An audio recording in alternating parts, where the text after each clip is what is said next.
مسهل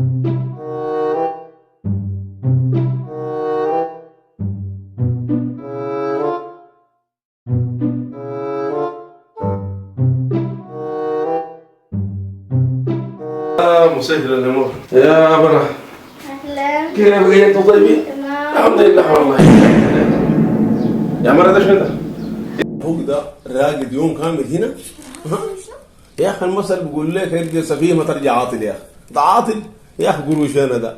اديني ابو النسب القى لابس جلابيتي لابس بنطلوني مركوبي داسي هنا لحق ولبسه بعد ما فاضل لي يلبس ملابس الداخليه. استحملوا بس. ها؟ استحملوا. والله ده غيل ابوك انت الولد ما يستحملوا، استحملوا انا سوي معه شنو يا اخي؟ لا ما حصل سمع مننا كلمه شيء، ناس دي فتره وبيتعدي ما يسمع مننا كلام شيء. ده اللي نسمع بعد. لا لو بعدين بالراحه ما يسمعك. والله اللي يسمع ذاته ده يسمع سنه كامله وبيتعاطى لي يا اخينا. دقيقة يا أبو النسب. ابو النسب شنو يعني؟ اسمع كلام يا أبو النسب. هاي أنا من جبال سامع بكلامك، عارف أفكر حتى أي حاجة، وعارف نفسي أصرت عليك، وأنت عارف لو ما الظروف أنا ما كان جيتك بيتك هنا، لو ما الظروف ما لبست ملابسك، لو ما الظروف ما طلبت منك قروي ذاته، وأختي دي ما قصرت معي والله العظيم، أقسم بالله وقفت معي وقفت رجال.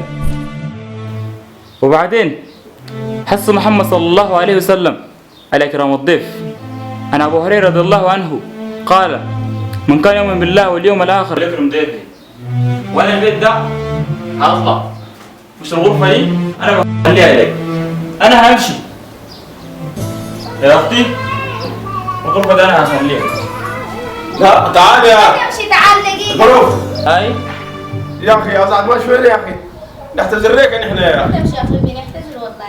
هاي يا اخي نحن اللي نحتذر لك يا اخي، ما ممكن. يا أنا ما ماشي يا أبو النسب. الحمد لله. أنا ما أشرب مويه، الله أنه أتشان أقسم بالله من جاي رايق نايم، ما أشرب مويه يفتو وجاء قدامي، أنا البيت ده ما أخليه، قاعد معاكم 10 مرات. أقول يا أبو النسب